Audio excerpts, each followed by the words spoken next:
Et voilà, bonsoir.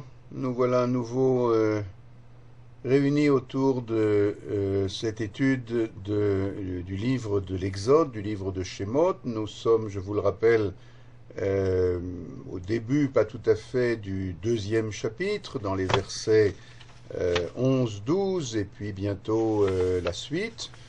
Et nous avons appris dans le dernier cours que Moïse, sorti du palais royal du pharaon, rappelons qu'il est le fils adoptif de la fille du pharaon, donc promis à une carrière extraordinaire dans cette superpuissance mondiale qu'est l'Égypte antique, superpuissance encore une fois politique, militaire, économique, culturelle, spirituelle, si on peut dire.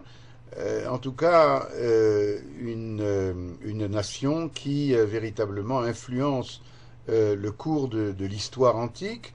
Eh bien, Moïse est promis à toutes les promesses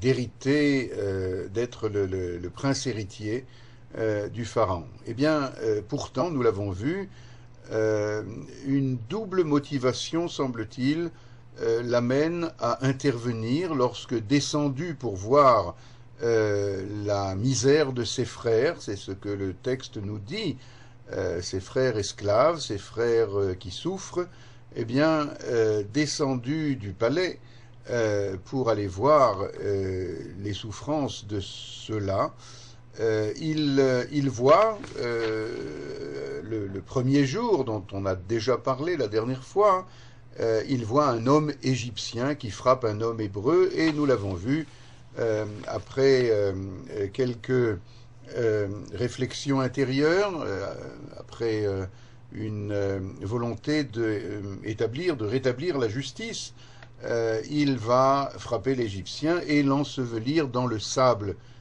dit le verset. Nous avons remarqué qu'il y a deux motivations qui s'entremêlent chez Moïse. La première, et peut-être pour l'instant en tout cas, la motivation la plus centrale, la plus apparente, la plus intense, est une motivation de justice, tout simplement. Moïse apparaît d'emblée comme quelqu'un qui ne supporte pas l'iniquité, qui ne supporte pas l'injustice, qui ne supporte pas de voir le fort frapper le faible, et qui est instinctivement du côté du plus faible plutôt que du côté du plus fort, même si encore une fois son rôle social aurait pu l'amener à une décision différente. Quoi qu'il en soit, c'est la première, et peut-être pour l'instant encore une fois la plus importante motivation, c'est de ne pas supporter l'iniquité, l'injustice. Et nous le verrons d'ailleurs plus tard, lorsque, s'enfuyant à Midian, il va retrouver au bord du puits les filles du maître de Midian, du prophète de Midian, qui s'appelle Yitro, qui deviendra par la suite son beau-père. Eh bien, ces filles de Yitro qui sont pourchassées, qui sont attaquées par des bergers qui viennent faire boire leurs troupeaux, alors qu'elles ont déjà puisé l'eau pour leurs propres troupeaux, et qu'elles se font écarter et rejeter par les bergers qui sont bien sûr plus forts. Eh bien, là-bas aussi, on verra Moïse ne pas hésiter un seul instant, même s'il est étranger dans ce pays, et ne pas hésiter un seul instant et rendre justice en ramenant les filles de Jéthro, de Yitro, sur la margelle du puits pour leur permettre de abreuver leurs troupeaux. Et d'ailleurs, il le fera lui-même pour leur rendre service. En tout cas, cette volonté de justice, ce sens de l'iniquité insupportable, si vous voulez, est quelque chose qui est un point marquant dans la personnalité de Moïse, qui sera plus tard un point marquant dans la Torah de Moïse, Moïse notre maître, comme nous l'appelons, Moshe Rabbeinu, et bien entendu que cette Torah est d'abord et avant tout une Torah de générosité, chesed, mais pour autant, elle ne fait pas abstraction de la vertu contraire, qui est la vertu de justice, de mishpat, de rendre la justice, et on verra le moment venu que ces choses-là ne sont pas contradictoires l'une avec l'autre. La générosité et la justice, n'en déplaise à certaines idéologies ou religions dans lesquelles on n'a que la justice exclusivement, ou bien alors que la générosité exclusivement. Donc ça, c'est la première motivation de Moïse. Mais nous avons vu aussi que s'entremêle dans ce premier jour dont parle le deuxième chapitre de l'Exode, s'entremêle encore d'une façon confuse une motivation peut-être plus profonde, peut-être moins apparente, peut-être plus diffuse, peut-être même plus moins comprise par Moïse lui-même, moins apparente, moins exprimée par Moïse lui-même. Et cette motivation deuxième est en train d'apparaître petit à petit, en particulier par exemple dans le mot Echav, il est allé voir ses frères. Et donc il y a ici une histoire d'engagement par rapport à ses frères, quitte à sacrifier, ou en tout cas mettre en danger direct la carrière extraordinaire dont nous parlions tout à l'heure, auquel Moïse est promis. Et nous allons voir que cette décision intérieure, peut-être qui vient du plus profond de l'identité hébraïque de Moïse, malgré les dimensions socio-culturelles qui semblent dire le contraire, qui semblent en faire un Égyptien du plus haut rang, eh bien, cette motivation profonde va jouer un rôle, bien entendu, très important, peut-être pas tant dans les versets qui nous ont occupés jusqu'à maintenant, mais dans les versets que nous verrons dans la suite du deuxième chapitre, les versets 13, 14, etc., ce qui va se passer au deuxième jour. Nous en reparlerons peut-être tout à l'heure, ou alors dans notre prochain cours, mais lorsque le deuxième jour, il est de nouveau écrit, je vais quand même lire le verset puisque j'en parle, il est quand même, le deuxième jour, il est écrit à nouveau le même verbe, je suis au verset 13, donc du deuxième chapitre de l'Exode, Vayetse bayom hasheni. Moïse est sorti le deuxième jour. Entendez bien, le mot sorti en hébreu, ici, ne veut pas dire simplement géographiquement, bien sûr qu'il est sorti du palais pour aller voir ce qui se passe à l'extérieur. Mais il y a ici, il faut bien le comprendre, une espèce de sortie intérieure, de sortie d'un univers culturel dans lequel il baigne depuis toujours, enfin depuis son plus jeune âge. Eh bien, il est nécessaire maintenant, dans ces événements auxquels il va assister, il est nécessaire pour lui d'opérer une espèce de sortie intérieure, de délivrance intérieure, de désintoxication, j'allais dire, ou de désaliénation par rapport à une identité socio-culturelle qui ne fait que cacher, ne fait que étouffer l'identité hébraïque profonde qui est la sienne. Alors, le verset 13 nous dit donc, Vayetse, pour la deuxième fois, il est sorti, Bayom Hasheni, le deuxième jour, Vehine, or voilà que le deuxième jour, il va tomber nez à nez avec une scène qui va pas être facile à décoder. Vehine, Shne Anashim Ivrim Nitzim, et voilà qu'il y avait deux hommes hébreux en train de se quereller.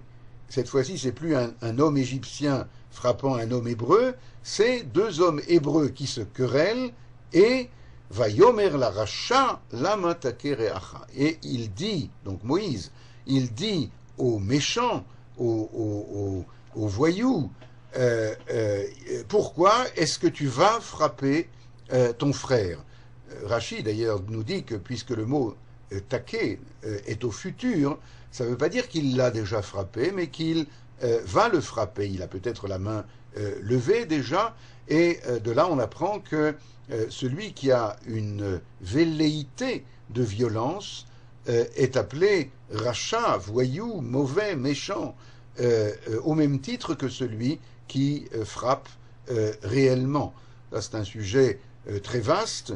La Gemara, le Talmud, nous dit que les velléités de méchanceté sont mauvaises comme la méchanceté elle-même. Car il y a ici une espèce de pourrissement de la personnalité, mais c'est une histoire un petit peu qui dépasse notre sujet ici. Quoi qu'il en soit, nous verrons plus tard que ici, au deuxième jour, eh bien, Moïse ne va pas réagir comme au premier. Au premier jour, quand c'était l'homme égyptien qui frappe l'homme hébreu, alors, après avoir fait preuve, on en a parlé au cours précédent, de justice et de jugement, serein d'ailleurs, profond, rigoureux, c'est pas un acte impulsif qu'il va commettre, mais le contraire, eh bien, il va frapper l'Égyptien et l'ensevelir dans le sable. Je vais revenir tout de suite sur cette précision, car dans la Bible, rien n'est par hasard. Mais voilà que le deuxième jour, là où c'est un homme hébreu qui va frapper un autre homme hébreu, alors, et je m'en tiendrai là pour l'instant, alors Moïse lui parle. Moïse ne va pas lui le frapper, lui porter atteinte, ne va pas l'ensevelir, il va lui parler, il va l'exhorter, il va lui dire pourquoi est-ce que tu frappes ton frère, et nous verrons que il y a ici effectivement le deuxième jour une espèce de sortie sur le plan moral, sur le plan du vocabulaire intérieur, du vocabulaire au niveau des valeurs morales qui sont sous-tendues par ces événements, car véritablement, au deuxième jour, puisque c'est un Hébreu qui frappe un Hébreu, alors les Hébreux, on sait quand même d'où ils viennent, et donc on sait où ils vont, si je peux me permettre de m'exprimer ainsi. Ça signifie que un Hébreu, eh bien, on peut lui faire des remontrances, on peut lui parler, on peut le mettre en face de sa méchanceté, de sa violence profonde, en lui montrant qu'il y a peut-être d'autres moyens de régler les différends et les querelles. Alors, nous reviendrons à tout cela, mais je voudrais surtout maintenant passer au deuxième volet de notre étude ce soir et montrer que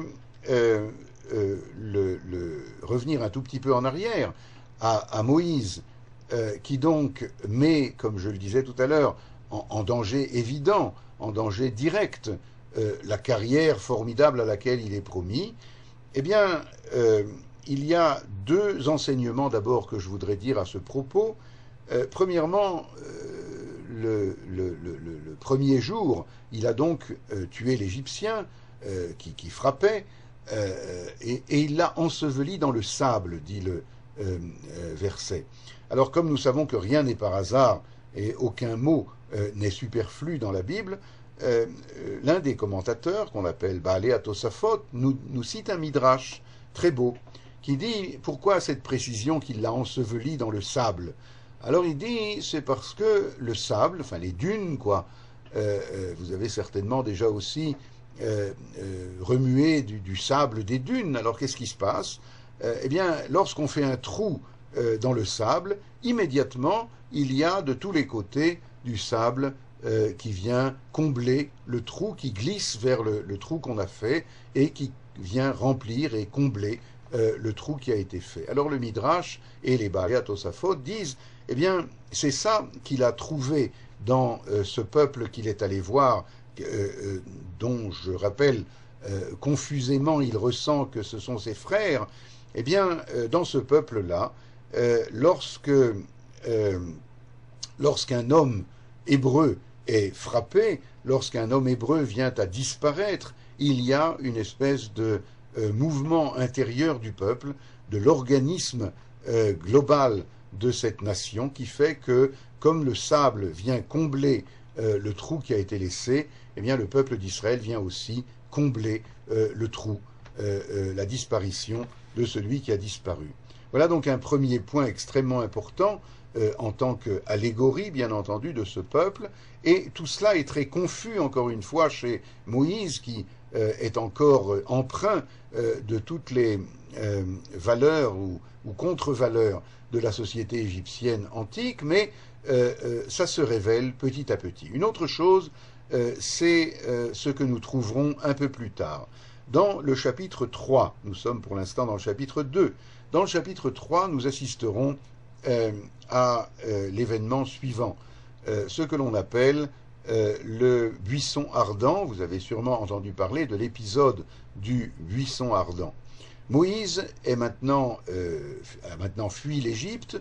Il se trouve, comme on le disait plus tôt, à Midian, chez le peuple de Midian. Il est le gardien des troupeaux de ce Yitro dont on parlait tout à l'heure. Et je saute un petit peu, mais nous allons revenir à notre sujet du chapitre 2. Mais là-bas, gardant les troupeaux, il a tout à coup une vision extraordinaire. Il voit un buisson qui brûle sans pour autant se consumer. Et cette vision, bien entendu, l'étonne, l'attire.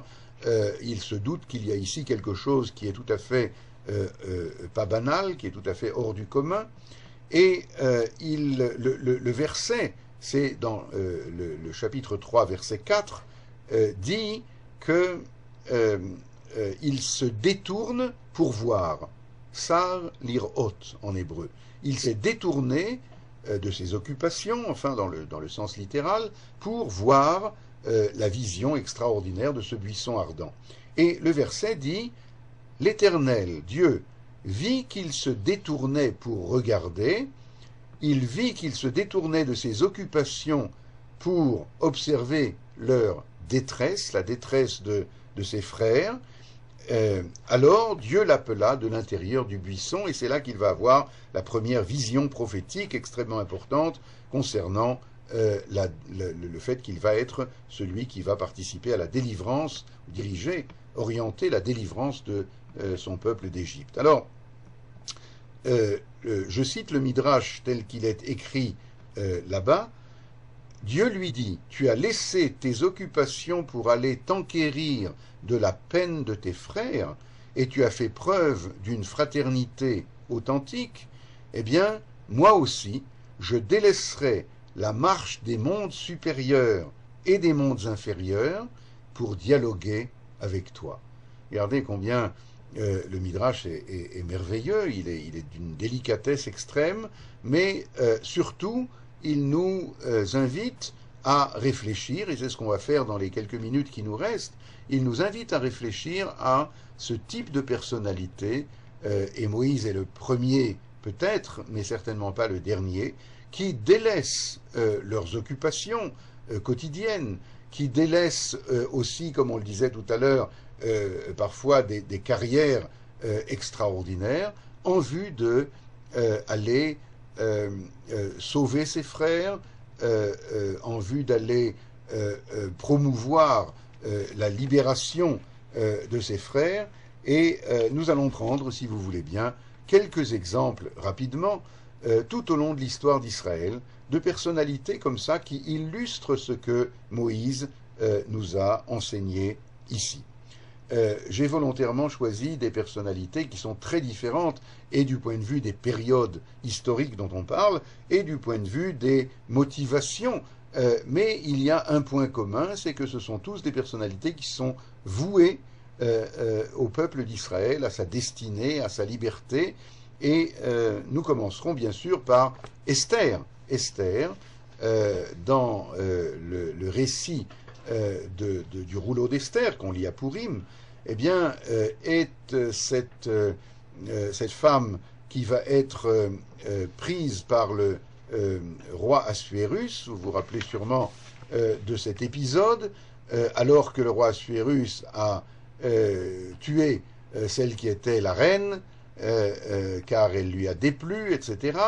Et puis Esther, au contraire, a trouvé grâce à ses yeux, mais Esther est la seule parmi toutes les jeunes filles du royaume qui a tout fait pour ne pas être choisie de par le fait qu'elle est déjà femme de Mardoché, Mordechai, qui est son oncle par ailleurs, et qu'elle est une juive d'une grande modestie et pudeur, et qu'elle ne veut pas devenir la femme du roi. Quoi qu'il en soit, lorsque le décret de Haman, le grand vizir, les décrets antisémites, les décrets de solution finale, on peut dire, vont tomber, eh bien, Mordechai, Mardoché, fait savoir par intermédiaire à Esther que peut-être bien que c'est pour cette situation-là que Dieu a fait qu'elle a été choisie par Assuérus et que donc le moment est venu où elle devrait intervenir auprès de lui, intercéder. Mais dans un premier temps, qui ne va pas d'ailleurs être très long, Esther dit « Mais enfin, je ne comprends pas ta demande, tu sais très bien que toute personne qui qui intercède, qui rentre dans les chambres du roi pour intercéder auprès de lui, s'il n'a pas été appelé explicitement par le roi, si il ou elle n'a pas été convoqué par le roi, alors il est immédiatement condamné à mort, à moins que le roi ne lui tende son sceptre d'or et qu'il ait un geste magnanime envers cette personne outrageuse. Voilà. Alors,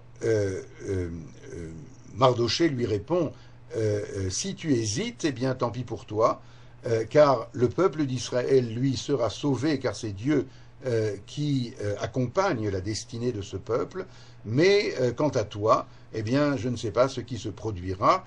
Je saute un petit peu les détails, mais ce qui est sûr, c'est que très rapidement, immédiatement en fait, Esther se convainc d'aller, même si elle outrepasse les règles les plus élémentaires du palais du roi Assuérus, d'aller trouver le roi.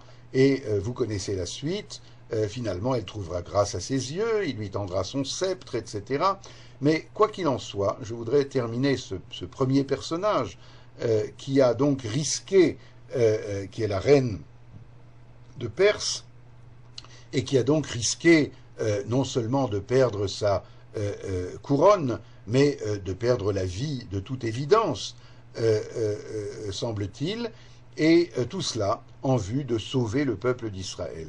Il y a plus d'ailleurs, comme le font remarquer et le Talmud et les commentateurs, c'est que, entrant maintenant consentante de son plein gré dans les appartements du roi, alors elle va également, sur le plan de sa vie personnelle, de sa vie privée, eh bien, elle va devenir, d'après la loi juive, d'après la halacha, interdite à son mari, car tout le temps où elle était forcée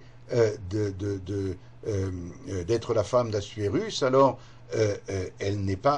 lorsqu'elle se libérera, elle ne sera pas interdite à son mari. Mais si elle est consentante, si elle vient de son plein gré, alors elle est interdite. Et vous voyez combien elle a dû sacrifier dans ce monde-ci, comme on dit en hébreu, et dans le monde futur. Elle a tout sacrifié, et c'est grâce à ce sacrifice total de sa personnalité privée qu'elle va réussir à sauver le klal, la collectivité du peuple d'Israël. Et puis, il y a d'autres personnages dont j'aurais voulu vous parler, mais si on va en prendre seulement encore un ou deux, eh bien, prenez le cas au moment de la Deuxième Guerre mondiale, d'un personnage dont vous avez peut-être entendu parler, qui s'appelle Janusz Korczak. Korczak faisait partie d'une famille juive de Tchécoslovaquie extrêmement aisée, mais en même temps très assimilée, très laïque. Et il est devenu petit à petit une des personnalités les plus respectées du point de vue scientifique, car il a petit à petit développé des méthodes de pédagogie active. On parle en pédagogie active de grands noms comme Montessori, que vous connaissez, Makarenko, Freinet, Pestalozzi, etc. Eh bien, lui est sans aucun doute sur cette ligne-là des plus grands noms de la pédagogie active moderne, enfin du début du XXe siècle. Et ensuite, eh bien, très fidèle aux enfants dont il a la charge dans le ghetto de Varsovie, au moment de la Deuxième Guerre mondiale, les enfants vont finalement être déportés dans le camp de Treblinka. Et au dernier moment, vu sa notoriété, on va lui donner notoriété internationale sur le plan scientifique. Les nazis vont lui donner la possibilité de sauver sa peau, de s'enfuir et de laisser les enfants être déportés, mais il refuse.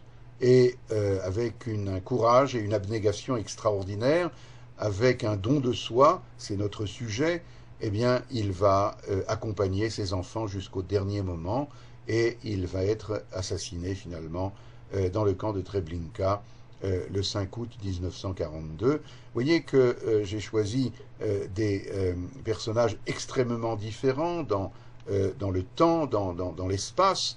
On pourrait parler aussi du président, du deuxième président de l'État d'Israël, le président Yitzhak Ben Tzvi, qui est le seul à avoir été élu président 3 fois de suite et qui était d'une modestie extraordinaire. Il a vécu toute sa vie, lui et sa femme Rachel, il a vécu toute sa vie dans ce qu'il appelait le tsrif. Je ne sais pas très bien comment, c'est presque synonyme en français du mot la cabane. Alors ce n'était pas exactement une cabane, c'était quand même une petite maison en bois, mais enfin d'une sobriété, d'une modestie extraordinaire. Et à un moment donné, les conseillers lui ont demandé la faveur extrême de bien vouloir passer dans la grande maison, le grand palais présidentiel qui a été construit à Jérusalem entre-temps. Et il a toujours refusé. Et en particulier, sa femme, dans une interview qu'elle avait donnée à l'époque, a dit, et je lis et on terminera par là, elle dit comme ça: nous sommes des gens simples, nous avons toujours vécu avec notre peuple, nous nous sommes toujours réjouis de ses joies et nous avons pleuré de ses peines. Nous n'apprécions pas le luxe et nous ne désirons que de pouvoir continuer à vivre comme par le passé. Et c'est la raison pour laquelle ils n'abandonneront jamais leur petite maison en bois. Il va refuser également d'être inhumé avec les grands de la nation au mont Herzl, et il sera inhumé parmi tout le monde dans une tombe entourée d'une simple clôture pour le séparer un petit peu. En tout cas, nous avons ici 3 personnages parmi de nombreux autres, bien entendu, qui marquent l'histoire d'Israël dans tous les domaines et qui, à l'enseigne de Moïse, notre maître, vont savoir qu'il n'y a de véritable grandeur que dans le peuple d'Israël, que pour ceux qui savent se faire tout petits par rapport à leur peuple. Alors Moïse, dans ce premier acte, si vous voulez, de sortie, encore une fois dans le sens plein du mot en hébreu, sortir de